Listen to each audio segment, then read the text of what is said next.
এই খাওয়ান খাওয়ান যাবো না। ভিউয়ার্স প্রতিবারের মতো কোনো না কোনো উপায়ে সালাম তার মাকে বাঁচিয়ে তুলছে।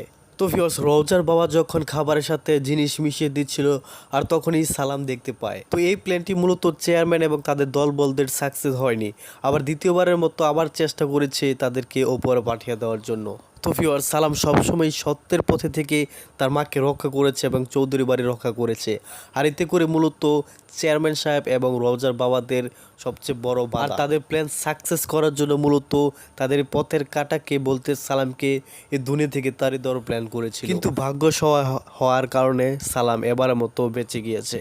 তো ভিউয়ার্স কি হতে যাচ্ছে নিজে মুনিব নিজে চাকর নাটকটির ৮ নাম্বার এপিসোডে এবং আপনি কি করলে সবার আগে দেখে নিতে পারবেন। তো ভিউয়ার্স তারই সকল কিছুর বিস্তারিত আলোচনা থাকছে আজকের ছোট্ট আপডেট ভিডিওতে। তাই ভিউয়ার্স ভিডিওতে লাইক দিয়ে চ্যানেলটি সাবস্ক্রাইব করে ধৈর্য সহকারে সম্পূর্ণ ভিডিওটি দেখুন, কেননা সম্পূর্ণ ভিডিও দেখলে আপনারা জানতে পারবেন নাটকের পরবর্তী এপিসোড, তাছাড়া নাটকের মধ্যে কি হতে যাচ্ছে। তো তার আগে ছোট্ট একটি রিকোয়েস্ট থাকবে, অবশ্যই চ্যানেল যদি নতুন দর্শক হয়ে থাকেন তাহলে অবশ্যই চ্যানেলটি সাবস্ক্রাইব করে পাশে আসা বেল আইকন বাজিয়ে রাখুন, যাতে করে এই সকল বাংলা নাটকের রিভিউ এবং নাটকের আপডেট পেয়ে নাটকগুলো দেখতে পারেন।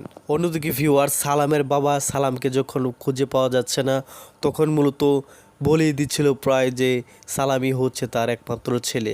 তখন কি বুঝে যে সালামের বাবা না করে দিল সেটাই বোঝা যাচ্ছে না। তাছাড়া ভিউয়ার্স সম্পত্তির জন্য চেয়ারম্যান সাহেব এবং নকল শান্ত সেই সাথে রওজার বাবা মিলে নতুন করে আবার প্ল্যান করছে সালামের বিরুদ্ধে। তো ভিউয়ার্স সালাম যে এত অন্যায় অত্যাচার সহ্য করে এই বাড়িতে থেকেছে এবং কোন কারণে থেকেছে তা নিশ্চয়ই হয়তোবা তাদের মনে প্রশ্ন জাগছে যে সালাম কি কারণে এই বাড়িতে থাকছে। তো ভিউয়ার্স নাটকটি খুবই ইন্টারেস্টিং ছিল, যা দেখার মতো। তাছাড়া ভিউয়ার্স নাটকটি ভালোবেসে কে কোথায় বা কোন দেশ থেকে দেখছেন তাও কমেন্টে লিখে জানাতে পারেন। ভিউয়ার্স আপনারা যদি এই নাটকের পরবর্তী এপিসোডটি দেখতে চান তাহলে অবশ্যই আপনাদের এক সপ্তাহ ওয়েট করা লাগবে। আবার আপনার আগামী এক সপ্তাহ বলতে আগামী শুক্রবার বিকেল 3 ঘটিকার সময় ইগল ইসলামিক নাটক ইউটিউব চ্যানেলের মধ্যে নিজে চাকর নিজে মুনিব নাটকের 8 নম্বর এপিসোডটি দেখতে পারবেন। তো ভিউয়ার্স আশা করি বুঝতে পেরেছেন, সকলে ভালো থাকবেন, সুস্থ থাকবেন এবং সেই সাথে পরবর্তী ভিডিও দেখার মতন জানি আজকের মতো এখানেই। আল্লাহ হাফেজ।